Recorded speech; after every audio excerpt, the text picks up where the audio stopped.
Hola, buenos días, buenas tardes o buenas noches, depende del horario en el que van a escuchar la clase. Soy Cristian Sebastián, ayudante estudiantil de la Comisión 4 de Teoría del Derecho y la Justicia, Cátedra B. A través de este pequeño video o presentación, vamos a ver el punto 4 de la unidad 1 que nos había quedado pendiente de la clase inaugural, referida a los saberes jurídicos y a la ciencia del derecho. Bien, el texto nos muestra los modelos de ciencia dominante en diferentes épocas históricas. Vamos a ver que el análisis acerca del tipo de conocimiento con que es posible acceder al derecho ha variado a lo largo de la historia. Por una cuestión de tiempo, solo nos vamos a limitar a desarrollar las expresiones más importantes, poniendo en evidencia esa diversidad de los conceptos. Ubicándonos como punto de partida en la ciencia del derecho en Europa, sus inicios se remontan a Roma, donde la convivencia era regida en los primeros años por la costumbre jurídica, es decir, por las conductas repetidas que devenían en obligatoria por el transcurso del tiempo. Surge posteriormente la ley como fuente del derecho. El texto nos menciona en particular la ley de las 12 tablas. Nos dice que esta ley era votada por el pueblo reunidas en comicio a partir de la propuesta de un magistrado romano. La ley de las 12 tablas fue considerada la primera ley escrita en Europa y su aparición fue fundamental, ya que a partir de ese momento se dispuso de un objeto de estudio concreto. Además de la ley, también nos nombra al edicto del pretor como fuente del derecho. Este edicto consistía en una declaración promulgada formalmente por el magistrado para dar a conocer las reglas del derecho que se aplicarían a los casos que no estaban previstos en la ley de las 12 tablas. A la par de la ley y del edicto del pretor, también los juristas cumplían o tenían una función de resolver o dar respuestas a los casos planteados por los particulares, siempre a través de la interpretación de esas reglas jurídicas. Veamos ahora el desarrollo de la ciencia del derecho en la Edad Media. Durante los siglos IV y V, la concepción del derecho pasa de ser jurisprudencial en el sentido de que el derecho era visto como un sistema de soluciones dada en gran medida por los juristas y para los casos que se iban presentando, a pasar a una concepción legislativa, considerando al derecho como un conjunto de textos escritos de un material previo para los juristas. Es decir, una serie de textos escritos previo en la que se hallaban las soluciones. Avancemos un poco más ahora a los siglos XVII, XVIII y XIX. Entre el periodo que va desde el siglo XVII y XVIII, la ciencia jurídica europea se ve dominada por el naturalismo racionalista, caracterizada por el rechazo al principio de autoridad propia de la Edad Media, al que se reemplaza por procedimientos lógicos y racionales con el propósito de buscar leyes naturales, inmutables y necesarias que regulen la conducta humana. Estas leyes, que son constitutivas del derecho natural, dice el naturalismo racionalista, serán descubiertas por la razón en la observación de la propia naturaleza del hombre. Ya a mediados del siglo XIX en Europa, surge la ciencia moderna del derecho en tres grandes centros: Francia, Alemania e Inglaterra. En Francia con la escuela de la exégesis, en Alemania con la escuela histórica y en Inglaterra con la jurisprudencia analítica. Estas tres escuelas se desenvuelven de forma relativamente autónoma, pero coincidiendo en un concepto de derecho positivista. Ellos nos dicen que el derecho es el derecho positivo, El derecho creado y puesto por el hombre en un tiempo y lugar determinado para regular su convivencia, ya sea el legislador, el espíritu del pueblo que se manifiesta a través de las costumbres jurídicas o el soberano. La escuela de la exégesis se origina, como dijimos anteriormente, en Francia tras la sanción del Código Civil de 1804, conocidos como el Código de Napoleón. Para esta escuela el derecho se compone exclusivamente de reglas escritas creadas por el Estado y emanadas del legislador.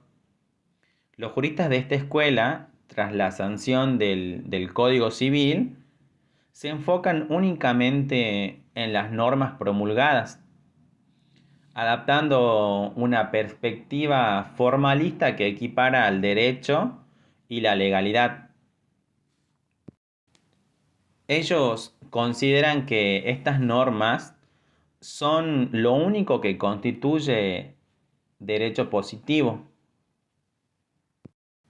Además nos dicen que no tienen objeción en aceptar la existencia de un derecho natural previo, ya que ven en el nuevo código como la proyección del pensamiento y un naturalista racionalista. En Alemania, la escuela histórica, representada por Savigny y Hugo, sostienen que el derecho no es una creación arbitraria del Estado, sino es un producto del espíritu del pueblo, que es histórico, cultural, evolutivo y variable. Esta escuela no considera que la ley sea la única ni la más importante de las fuentes del derecho. Para ellos, el derecho se manifiesta de diferentes o de diversas formas, siendo la primera y la más genuina a través de la costumbre jurídica, que es el resultado de la vida de un pueblo. Y por último, en Inglaterra, la jurisprudencia analítica, representada por John Austin, tiene un enfoque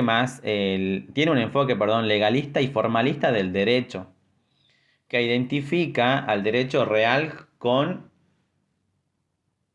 el derecho legislado. Según esta perspectiva, el derecho se reduce a la ley escrita, que consiste en un conjunto de mandatos del soberano dirigidos a los súbditos y respaldado por la coacción. El estudio del derecho bajo la jurisprudencia analítica se centra en el análisis del derecho positivo concreto y busca generalizar los principios o conceptos comunes a diferentes sistemas jurídicos, como los conceptos del sujeto, derecho subjetivo, deber jurídico, sanción, coacción, entre otros. Ya durante el siglo XX aparecen nuevos modelos provenientes de autores positivistas.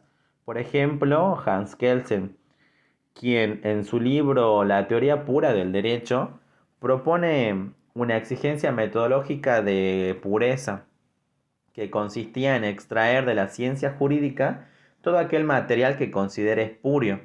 Propone la purificación de la moral, la justicia, las ideologías, la política, las ciencias naturales y la sociología jurídica, enfocándose exclusivamente en una estructura lógico-formal de las normas, sin indagar sobre la realidad social, los factores políticos y valorativos. En la segunda mitad del siglo XX surgen nuevas direcciones teóricas que han influido en el estudio y la comprensión del derecho. Por ejemplo, la teoría de la argumentación jurídica, el neoconstitucionalismo y la teoría crítica del derecho. Para la primera, el objeto de estudio lo constituye la argumentación jurídica que se produce en los diferentes ámbitos, siendo el campo judicial el más representativo.